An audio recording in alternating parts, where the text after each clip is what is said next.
IPL সম্প্রচার বন্ধের নির্দেশ দিয়ে সংশ্লিষ্ট সম্প্রচার মাধ্যমগুলোকে চিঠি দিয়েছে তথ্য ও সম্প্রচার মন্ত্রণালয়।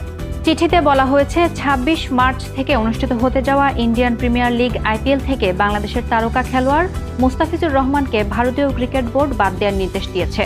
ভারতীয় ক্রিকেট বোর্ডের এই সিদ্ধান্তের কোনো যৌক্তিক কারণ জানা নেই। এমন সিদ্ধান্ত বাংলাদেশের জনগণকে ব্যথিত, মর্মাহত ও ক্ষুব্ধ করেছে। এ অবস্থায় পরবর্তী নির্দেশ না দেওয়া পর্যন্ত আইপিএল এর সব খেলা এবং অনুষ্ঠান প্রচার বা সম্প্রচার বন্ধ রাখার জন্য অনুরোধ করা হলো। পেসার মুস্তাফিজুর রহমানের এবারের আইপিএলে কলকাতা নাইট রাইডার্স কেকেআর-এর হয়ে খেলার কথা ছিল। তবে ৩ জানুয়ারি ভারতীয় ক্রিকেট বোর্ড বিসিসিআই এর নির্দেশে মুস্তাফিজকে দল থেকে বাদ দিয়েছে কেকেআর। এমন সিদ্ধান্তে বাংলাদেশে ব্যাপক প্রতিক্রিয়া শুরু হয়। এই ঘটনার জের ধরে টি-20 বিশ্বকাপ খেলতে ভারতে না যাওয়ার সিদ্ধান্ত নিয়েছে বিসিবি।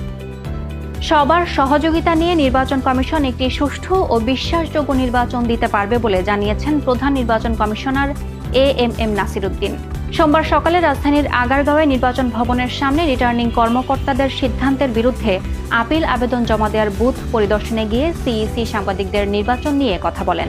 তিনি উল্লেখ করেন, নির্বাচন কমিশন মনে করে সবার সহযোগিতা নিয়ে সুষ্ঠু ও বিশ্বাসযোগ্য ইলেকশন দিতে পারবে।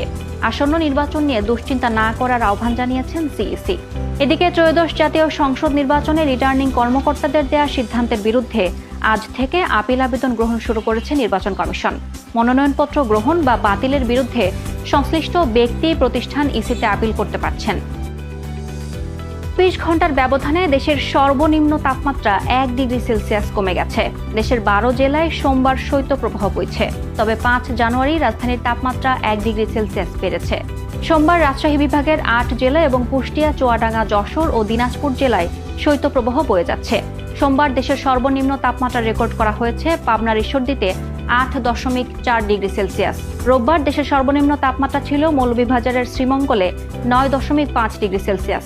আবহাওয়া অধিদপ্তর বলছে, মঙ্গলবার এবং পরশু বুধবার তাপমাত্রা কিছুটা বাড়তে পারে, তবে এরপর থেকে আবার তা কমতে শুরু করবে।